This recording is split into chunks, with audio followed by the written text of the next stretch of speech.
Les relations hommes-femmes, c'est toujours compliqué. Surtout quand on est jeune. Les ennuis commencent quand t'arrives au collège. Parce que quand tu sors du CM2, tu penses qu'un nouveau monde s'ouvre à toi, que toutes les meufs t'attendent. Dans ta tête, t'es un autre homme.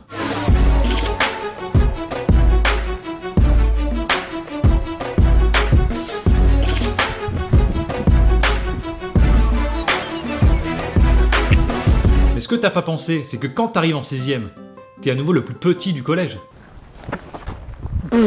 Oh les gars, un 6ème sauvage vient d'apparaître. Alors Pikachu, on s'est perdu hein. En plus on fait le malin avec ses lunettes, c'est ça?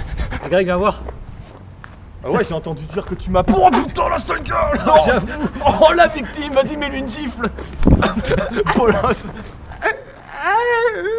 Ah bah ça calme direct hein. Surtout qu'en 6ème, toutes les filles elles ont déjà leur taille adulte alors que tous les mecs ils font encore 1m20.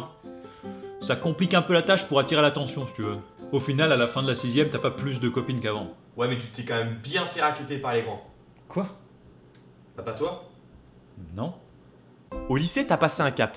Mais les problèmes continuent. Déjà, les lycéennes, tu sais plus quel âge elles ont. Entre le maquillage, les bijoux, le décolleté, le push-up, les talons et le petit sac à main à la con, tu sais plus si la fille elle a 12 ou 25 ans. Petite anecdote qui m'est réellement arrivée. J'avais à prendre un car qui devait me descendre de montagne. Au moment d'embarquer, je vois une fille, mais magnifique, tu vois, le genre de fille que t'as envie de présenter à tes parents. J'entame donc les principales commodités. Je l'ai donc aidé à mettre sa valise dans le car et ça marchait plutôt bien parce qu'elle m'a proposé de s'asseoir avec elle pendant toute la durée du trajet.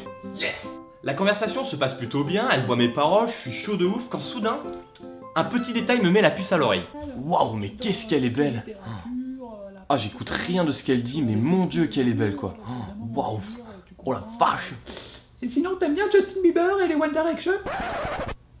Alors j'ai rien contre eux, mais c'était il y a 2 ans et les deux ensemble, c'était un peu suspect. Du coup, je lui ai demandé son âge. 15 ans. 15 ans. À ce stade-là, c'est carrément de l'illégalité. Et qu'est-ce que t'as fait du coup? Ah bah attends, qu'est-ce que tu crois? J'ai affronté le problème direct. J'ai changé de place. Mais pourquoi elle cherche à faire plus vieille? Parce qu'elle cherche des mecs plus vieux. Ah ouais. Bon, heureusement au lycée, t'as toujours un portable et un ordi, donc tu peux toujours y aller par la méthode virtuelle. Encore faut-il savoir quelle méthode adopter. Parce que qu'est-ce que tu dois faire en premier? Est-ce que tu dois d'abord la demander en ami sur Facebook, ou lui demander son numéro de téléphone, ou liker toutes ses photos sur Instagram, ou lui envoyer directement un Snapchat de ta vie? Oh. Calme-toi là. Je suis très calme. Putain, vidéo de merde là. Attends. Passé la vingtaine, t'en es toujours au même point.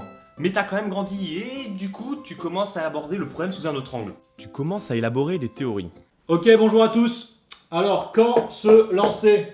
Quand vous avez un feeling avec une fille, le plus dur c'est de savoir quand est-ce qu'on peut conclure. C'est ce qu'on va voir dans ce premier cours de séduction. Alors comme vous le voyez sur ce graphique que je viens d'inventer à l'instant, vos pourcentages de chance augmentent pendant les 3 premiers rendez-vous. 1, 2, 3. Le 3, c'est le pic, messieurs. Le pic, c'est là qu'il faut attaquer. Après le 3e rendez-vous, comme vous le voyez, c'est la chute. La fille commence à se lasser. Et là, c'est le risque de friendzone. Et est-ce qu'on veut la friendzone, messieurs? Non, on la veut pas. Question, commentaire, insulte?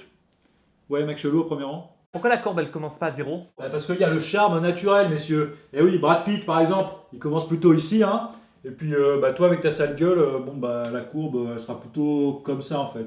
Putain, ou... en fait, comme ça, quoi. Ouais, il a pas tort, Alors aujourd'hui, en ce jour exceptionnel, j'aimerais passer un message de la part de tous les mecs de la planète pour toutes les filles de la planète. Si vous êtes célibataire et qu'un mec célibataire vient vous parler, ce n'est en aucun cas pour devenir votre ami. Au mieux, il est amoureux de vous, mais sinon, c'est qu'il a juste envie de vous baiser.